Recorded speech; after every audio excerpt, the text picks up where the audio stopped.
Hi, I'm Rose. And before you judge me, yes, I was the weird snake girl. Not cute cottagecore frog girl. Not horse girl. Snake girl. When I was 10, I found out the woman I called Mom was actually my aunt, and my biological mother had given me away when I was a baby because she already had 3 kids and couldn't afford another. No dramatic thunderstorm. No slow piano music. Just one quiet sentence that split my world in half. After that, I started wondering, was I a gift? Or just one less mouth to feed? Anyway, therapy is expensive. So I chose snakes. Snakes don't ask questions. They don't look at you with pity. They don't whisper when you walk by. They just exist. Calm and observant, misunderstood kind of like me. By 7, I could name more venomous reptiles than candy brands. My dad encouraged it. He went through this wildlife obsession phase. Full documentary marathons, backyard survival lessons, and random snake facts at dinner. Did you know the inland taipan is the most venomous snake in the world? Yes, Dad. You've told us. Every Tuesday. School, however, was not impressed. Apparently, bringing a snake for show and tell is frowned upon, especially if it accidentally ends up near Jessica Miller's designer backpack. Jessica, we used to be best friends. Sleepovers, matching bracelets, promises to grow up and live next door to each other. But the year everything changed, we changed too. There was an accident. A terrible, messy, guilt-filled accident that Jessica blamed me for. I blamed me for it too, and after that, she stopped being my best friend. She became my shadow, the kind that whispers mean things just loud enough for everyone else to hear. By 17, I had accepted my role in life. Background character, snake enthusiast. Mildly funny, socially optional. Until I found an ad online. Reptile lovers retreat, a once-in-a-lifetime jungle experience for young wildlife enthusiasts. It was hosted by a teenage billionaire named Matthew, because of course, it was fake, but it wasn't. And somehow, I got invited. The private jet should have been my first clue that this was not normal teenage behavior. That's when I met him. Matthew wasn't what I expected. I thought he'd be arrogant, detached, probably wearing sunglasses indoors. Instead, he was warm, confident, but not in a show-off way. Funny without trying too hard. The kind of person who makes eye contact when you talk, like what you're saying actually matters. Nice tattoo, he said, pointing to the small snake design on my wrist. I nearly short-circuited. Oh, thanks. Got it after years of begging my parents and proving I wouldn't immediately regret it. Eh? Lauged? And I swear, something in my chest did a tiny but for the first time in forever, I didn't feel like the weird girl in the corner. Then I heard a voice. Oh my God, of course you're here. I turned. Jessica, standing there, perfect hair, perfect posture, perfect timing, and she was holding Matthew's hand. Of course she was. My childhood rival, my almost first love moment. Shame? Plain. This had to be a joke. The tension between us was immediate. She still had that sharp smile, the one that looks friendly from far away but cuts up close. But before the awkwardness could fully bloom, the plane shook. At first, it felt like turbulence. Then it didn't. The lights flickered, people gasped. Matthew's hand tightened around mine. Not romantic, not dramatic. Just instinct. And then we were falling. I remember the sound more than anything. Metal groaning. Wind screaming. My own heartbeat louder than logic. And then black. When I opened my eyes, everything was green. Jungle green. Thick trees. Humid air. Smoke rising from what used to be our plane. We survived. Somehow. No signal. No idea where we were. No adult supervision. Just a group of confused teenagers in the middle of nowhere. Jessica panicked immediately. Matthew tried to stay calm.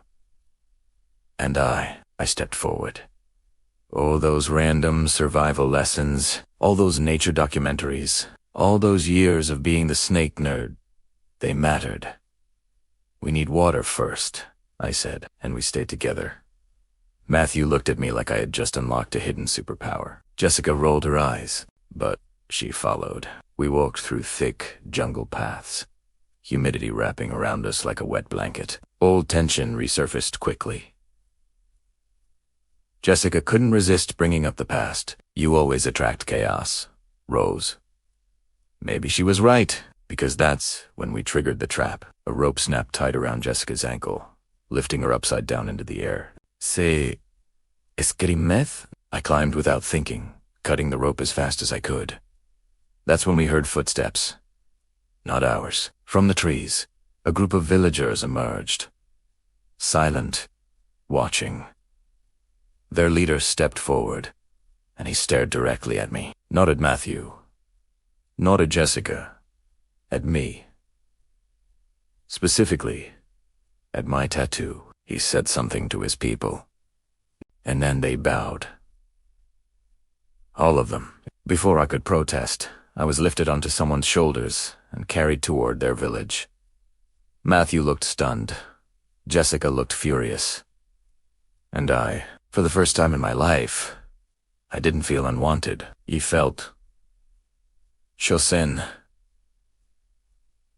The village treated me like something sacred. They placed flowers in my hair, brought food, built a decorated seat for me at the center of ceremonies. Matthew and Jessica were sent to the outskirts to help with labor. I should have objected. I didn't, because being seen, truly seen, is addictive. Then during a blessing ceremony, something small happened. A villager stepped forward, and I made a tiny face. That's it.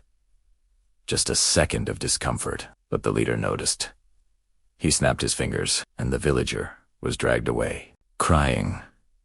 Because of me, the celebration continued like nothing happened. And I sat there, frozen. They weren't honoring me. They were afraid of disappointing me. Power doesn't feel heavy at first. It feels warm, comforting, like finally being enough. But as the drums echoed through the village that night, smoke suddenly rose into the sky. Flames spread fast across the huts. Panic erupted, and as people ran in every direction, they rushed to save only one person. Me. They carried me away from the fire while the rest of the village burned. I watched from a safe distance as half their world turned to ash, and no one blamed me. No one questioned me. They just bowed again. Through smoke, through loss, through fear. That's when I realized something terrifying. They would let everything burn, as long as their goddess stayed safe. And standing there, untouched while their homes crumbled, I had to ask myself, what was I becoming? The morning after the fire, the village didn't cry. That was the first thing that felt wrong. Smoke still floated in the air like a gray blanket, and half the huts were nothing but blackened frames. I expected shouting, grief, anger. Instead, silence. They lined up in front of me, one by one, offering what little they had left. Burned dolls, cracked bowls, dried grain wrapped in cloth, even a bundle of herbs from a mother whose child was coughing softly beside her. For me, I whispered. The leader nodded proudly, like this was a beautiful tradition. Like this was love. I stepped down from the chair they placed me on and tried to hand the herbs back to the woman. No, keep it. Your child needs this. The leader intercepted it before she could take it. He barked something sharp, and the herbs were taken away. For my hair, apparently. That was the moment something inside me snapped. Not loud, not dramatic, just clear. This wasn't devotion. It was control. And I was the shiny symbol he hid behind. That night, Matthew slipped into my teepee, like he was starring in some low-budget spy movie. I found a boat, he whispered dramatically, hidden near the shore. It looks near. We can leave tonight. Jessica stepped in behind him. She looked different. Still strong. Still proud. But quieter. like the jungle had sanded down her sharpest edges. "We can get help," Matthew continued. "Bring real rescue teams. Food. Doctors. Everyone wins." "Except them," I said softly. They both stared at me.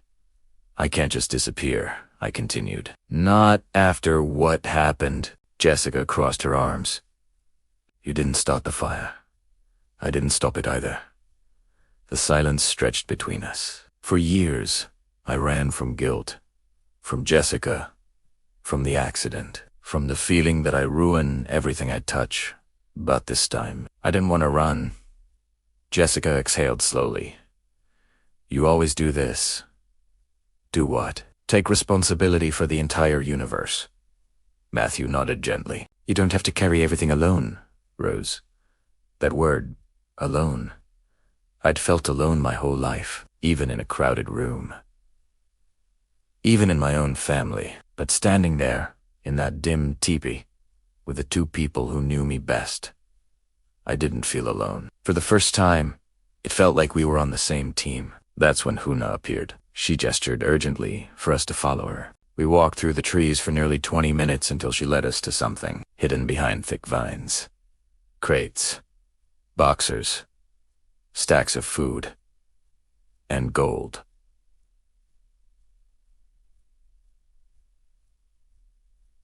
Actual gold. Not a few coins, full chunks. Trinkets. Jewelry.